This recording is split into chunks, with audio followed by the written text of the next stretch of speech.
গরম ভাতের সাথে পরিবেশন করার জন্য যদি এই ৩ রকমের ভর্তার রেসিপি তৈরি করে নেওয়া যায়, তাও আবার কাঁচা পেঁয়াজ দিয়ে, তাহলে কিন্তু ১ প্লেট ভাত একবারেই খাওয়া হয়ে যাবে। আসসালামু আলাইকুম এভরিওয়ান, ওয়েলকাম টু সারাস রান্নাঘর। আজকে একটা ভিডিওর ভিতর আপনাদেরকে ৩ রকমের ভর্তার রেসিপি তৈরি করে দেখাবো। আর কাঁচা পেঁয়াজ দিয়ে এই ভর্তার রেসিপিগুলো কিন্তু খুব মজার হয় খেতে। যারা কাঁচা পেঁয়াজের রেসিপি খেতে পছন্দ করেন তাদের কাছে এই ভর্তাগুলো কিন্তু খুব মজার লাগবে। আপনারা যারা আমার ভিডিওটি দেখছেন তাদের কাছে অনুরোধ রইল ভিডিওটি স্কিপ না করে শেষ পর্যন্ত দেখার জন্য। খুব সহজে ও খুব অল্প সময়ের ভিতর এই ৩ রকমের ভর্তার রেসিপি আপনাদেরকে আজ আমি তৈরি করে দেখাবো। আর ভর্তার রেসিপি তৈরির জন্য আপনাদের প্রয়োজন কলা, বেগুন আর আলু। আমি এখানে কলা নিয়ে নিয়েছি ৬ থেকে ৭টা কলা আজ আমি এখানে ব্যবহার করব। আর সাথে এরকম ছোট সাইজের একটা বেগুন নিয়েছি। আপনারা চাইলে পরিমাণে বড় সাইজও নিতে পারেন। সাথে আমি আমার পরিমাণ মতো আলু নিয়ে নিয়েছি। আপনারা আপনাদের পরিমাণ মতো নিয়ে নেবেন। এখন আমি একটা পাত্রে পানি নিয়েছি আর কলাগুলো আমি কেটে এই পানির ভিতরে ভিজিয়ে রাখবো, কারণ কলা থেকে যে আঠাটা বের হবে অথবা যে কষ ভাবটা বের হবে সেটা যাতে কিছুটা দূর হয়, এজন্য আমি পানির ভিতরে কলাগুলো ভিজিয়ে রাখছি। আর আপনারা নিশ্চয়ই দেখতে পাচ্ছেন আমি কলাটা কিভাবে কেটে নিয়েছি। আর বেগুনটা আমি আস্তই ভিজিয়ে দিচ্ছি। আর আলুগুলো আমি এভাবে করে ভিডিওতে দেখানো পদ্ধতিতে কেটে নিচ্ছি, যেহেতু আলুগুলো আমি সিদ্ধ করব। এখন কিন্তু আমার প্রায় সবই কেটে নেওয়া হয়ে গেছে। আমি এখন এগুলা খুব সুন্দর মতো ধুয়ে নিব। হাত দিয়ে আমি এভাবে করে কলাগুলা ভালোভাবে ধুয়ে নিচ্ছি। কলাগুলা কিন্তু আমি আর কাটবো না, এরকম আস্ত অবস্থাতেই কলাগুলা আমি সিদ্ধ করে নিব। যারা আমার ভিডিওটি দেখছেন তাদেরকে অসংখ্য ধন্যবাদ আমার চ্যানেল ভিজিট করার জন্য আর আমাকে সাপোর্ট করার জন্য। আপনাদের কাছে অনুরোধ রইল ভিডিওটিতে একটা লাইক দিয়ে চ্যানেলটি সাবস্ক্রাইব করে দেওয়ার জন্য। আমি যে সবজিগুলো ভর্তা করব সেগুলো কিন্তু আমার খুব সুন্দর মতো ধুয়ে নেওয়া হয়ে গেছে। এখন এটা সিদ্ধ করব, আমি আলু আর কলাটা সিদ্ধ করে নিব। এজন্য আমি একটা হাঁড়ি নিয়ে নিয়েছি আর সেটার ভিতরে কলাগুলা আর সাথে আলুগুলা দিয়ে দিচ্ছি। এখন এখানে আমি পানি দিয়ে দিব। পরিমাণ মতো পানি দিয়ে আমি কলা আর আলুটা সিদ্ধ করে নিব। আমি একটা ঢাকনা দিয়ে ঢেকে কিছু সময় পর ঢাকনা তুলে আপনাদের দেখাচ্ছি। এই দেখেন, একটা কাঠি কিন্তু কলার ভিতরে ঢোকানোর সাথে সাথেই ঢুকে গেছে, মানে আমার কলাগুলা আর আলুগুলা সিদ্ধ করা হয়ে গেছে। ওটা আমি এখন একটা সাইডে রেখে ঠান্ডা করে নিব। আর এখন আমি বেগুনটাকে গ্যাসের চুলায় পুড়িয়ে নিব। অনেকে কিন্তু গ্যাসের চুলায় বেগুন ঠিকমতো পোড়াতে পারে না, তো আপনারা কিন্তু সাবধানতার সাথে আর একটু সময় নিয়ে বেগুনটাকে পুড়িয়ে নেবেন। আমি আমার আম্মুর কাছ থেকে বেগুনটা সুন্দর মতো পুড়িয়ে নিচ্ছি। আর আপনারা নিশ্চয়ই দেখতে পাচ্ছেন এপাশ ওপাশ করে খুব সুন্দর মতো বেগুনটা পোড়ানো হচ্ছে এখানে। আপনারা কিন্তু সাবধানতার সাথে বেগুনটা পুড়িয়ে নেবেন, আপনাদের হাত যাতে পুড়ে না যায় সেদিকে খেয়াল রাখবেন। এ পর্যায়ে কিন্তু বেগুনটা আমার খুব সুন্দর মতো পুড়িয়ে নেওয়া হয়ে গেছে। এটা এখন আমি একটা সাইডে রেখে ঠান্ডা করে নিব। আর আমার আলু আর কলাটা এখানে ঠান্ডা হয়ে গেছে, এটা এখন আমি খোসা ছাড়িয়ে নিচ্ছি।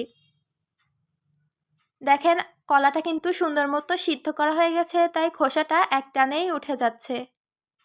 কলাটা আস্ত অবস্থায় সিদ্ধ করে নেওয়ার কারণে কিন্তু কলার ভিতরে কোনো রকমের কষ ভাব নেই।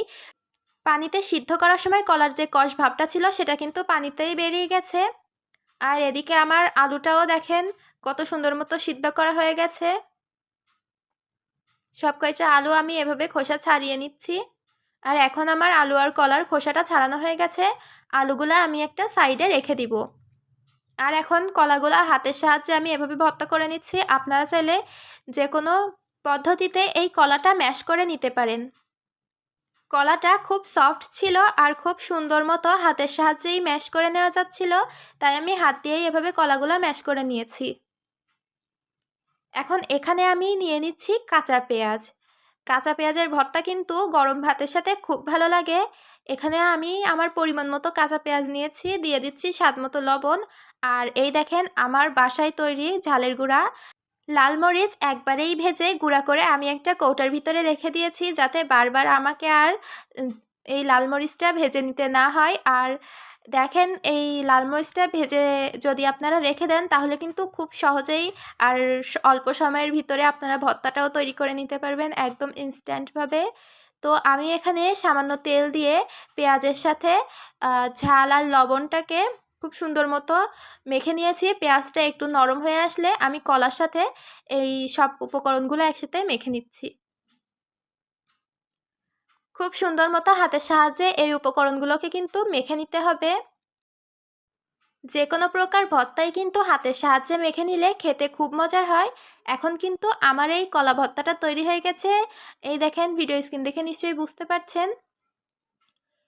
এই কলা ভর্তাটা খেতে কিন্তু খুব মজার হয়েছিল। যারা কাঁচা পেঁয়াজ পছন্দ করেন তাদের কাছে কিন্তু কাঁচা পেঁয়াজের এই ভর্তাটা খুব ভালো লাগবে খেতে।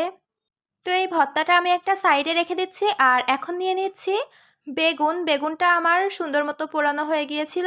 আর এই যে এখন আমি বেগুনের খোসাটা খুব সুন্দর মতো ছাড়িয়ে নিচ্ছি। যদিও বেগুনটা একটু গরম ছিল, তাও আমি খোসাটা খুব সুন্দর মতো ছাড়িয়ে নেওয়ার চেষ্টা করেছি। বেগুন পুড়িয়ে ভর্তা করলে কিন্তু খেতে খুব মজার হয়। এক্ষেত্রে আপনারা ভর্তার যে বেগুনটা আছে সেটা ব্যবহার করবেন, তাহলে এই বেগুনটা খেতে খুব বেশি মজার হবে। আমার বাসায় যে বেগুনটা ছিল আমি সেটাই ব্যবহার করেছি। বেগুনটা একটু গরম ছিল, যে কারণে বেগুনটা আমার হাত দিয়ে এভাবে করে ম্যাশ করতে একটু দেরি হচ্ছিল। এখানে যেহেতু আমি ভর্তার বেগুনটা ব্যবহার করিনি, তাই আমার ভিতরে কিছুটা দানা শক্ত ছিল। তাছাড়া বেগুনটা সুন্দর মতো আমার পোড়ানো হয়েছে। আর দেখেন, খুব সুন্দর মতো কিন্তু ছাড়িয়েও যাচ্ছে। এটা এখন আমি হাতের সাহায্যে এভাবে করে ম্যাশ করে নিচ্ছি। বেগুনটা যখন খুব সুন্দর মতো ঠান্ডা হয়ে যাবে তখন ম্যাশ করে নেবেন, তাহলে আমার মতো আপনাদের অসুবিধা হবে না গরম অবস্থায় ম্যাশ করতে। তো যাই হোক, বেগুনটা আমার সুন্দর মতো ম্যাশ করা হয়ে গেছে। আর এখানে আমি 2 থেকে 3 টুকরা ছোট আলু দিয়ে দিচ্ছি।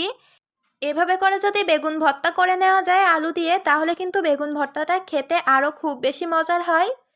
তো আলুর সাথে বেগুনটা আমার এভাবে করে মিশিয়ে নেওয়া হয়ে গেলে এখানে আমি আবারও কাঁচা পেঁয়াজ দিয়ে দিচ্ছি। আর আমি এখানে পরিমাণ মতো কাঁচা পেঁয়াজ দিয়ে দিচ্ছি স্বাদ মতো লবণ। আর আমার যে লাল মরিচটা ছিল গুঁড়ো করে রাখা সেটাই। আর এখানে আমি সামান্য সরিষার তেল দিয়ে দিচ্ছি। এখন হাতের সাহায্যে আবারও পেঁয়াজ আর এই ঝালের সাথে পেঁয়াজগুলা খুব সুন্দর মতো এভাবে নরম করে নিতে হবে হাতের সাহায্যে। আর যখন একটু নরম হয়ে আসবে তখন বেগুন আর আলু ভর্তাটা ছিল সেটা একসাথে আমি এভাবে করে মেখে ভর্তাটা তৈরি করে নিচ্ছি। এখন কিন্তু ভর্তাটা আমার সুন্দর মতো তৈরি হয়ে গেছে। আশা করি ভিডিও স্ক্রিন দেখে আপনারা বুঝতে পারছেন। এই দেখেন ভর্তাটা, এই বেগুন ভর্তাটা কিন্তু একটু নরমই হয়, তারপরেও এটা খেতে খুব মজার হয়।